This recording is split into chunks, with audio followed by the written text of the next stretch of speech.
کچھ دن ایسے ہوتے ہیں جب وہ تاریخ آتی ہے اور ہر سال ظاہر ہے ہر منتھ جب آتا ہے ریپیٹ ہوتا ہے پورا سال تو آپ کو وہ منظر یاد آ جاتا ہے. یعنی کہ میں آپ کو لے چلتی ہوں 2005 کی 8 اکتوبر کو جب ایک قیامت کہتے ہیں نا قیامت صغریٰ برپا ہوئی اور ہم نے دیکھا کہ کس طریقے سے پاکستان میں خاص طور پہ میں یہاں پر بالا کوٹ کا ذکر کروں گی جس طرح زلزلہ آیا اور جس پیمانے پر تباہی ہوئی اور جو مناظر ہم نے اس وقت دیکھے. اس وقت یہ پاکستان میں جو میڈیا ہے اگر ہم اس کی بات کریں جو چینلز ہیں وہ نئے نئے تھے اور کوریج بھی جس طریقے سے کی جا رہی تھی لیکن ایک ایک منظر دل دہلا دینے والا تھا. آج سوچیں اس واقعے کو گزرے تقریباً 20 سال ہو گئے.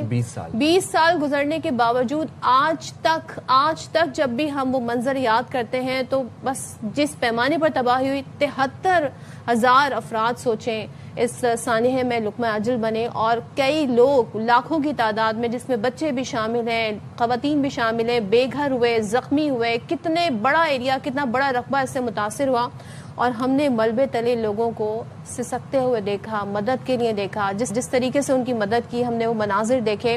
اور پھر ایک چیز جو مجھے سب سے یاد آتی ہے اس واقعے کی کہتے ہیں نا کچھ واقعے ٹریجڈی تو ہوتے ہیں لیکن اس ٹریجڈی سے اس قوم کی جو اہمیت ہے اس کا اندازہ ہوتا ہے اس قوم کی بہادری کا اس کی ریزیلینس کا اندازہ ہوتا ہے. تو پاکستانی قوم کو سیلیوٹ ہے جس طریقے سے سب نے مل کر ایک ہو کر متحد ہو کر تمام ڈفرینسز کو بھلا کر مدد کی آگے بڑھ کر آئے چاہے وہ راشن سے چاہے کھانے پینے سے چاہے کپڑوں سے جس بھی طرح ہو سکتا تھا لوگوں نے ایک دوسرے کی اپنے بھائی بہن سمجھ کے مدد کی. بالکل جی. اور اس زلزلے کی بات کی جائے تو بالا کوٹ صفحہ ہستی سے مٹ چکا تھا. راولا کوٹ کو شدید نقصان پہنچا. خیبر پختونخوا کے بیشتر علاقے تھے جن کو شدید نقصان پہنچا. گھر جو تھے وہ منہدم ہو گئے.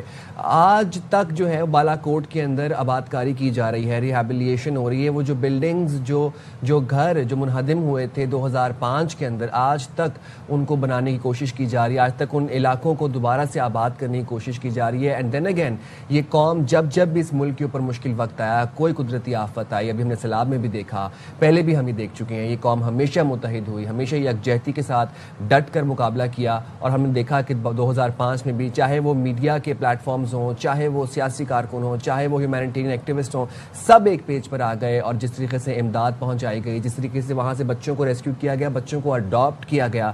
سلام ہے اس قوم کو بھی. اور آج بھی لواحقین جو ہیں وہ یاد کرتے ہیں اپنے بچھڑوں کو اپنے پیاروں کو اور ہم بھی ان کے لیے دعا گو ان کے لیے دعا گو ہیں. لیکن ایک چیز جو ہم نے دیکھا کہ لوگوں کے اندر ہم نے جذبہ دیکھا لوگوں کی مدد کرتے دیکھا سب کے اندر. میں یہاں پہ کسی میں کوئی تفریق نہیں کروں گی لیکن آج بھی خاص طور پہ بالا کوٹ کا آپ نے بھی ذکر کیا صفحہ ہستی سے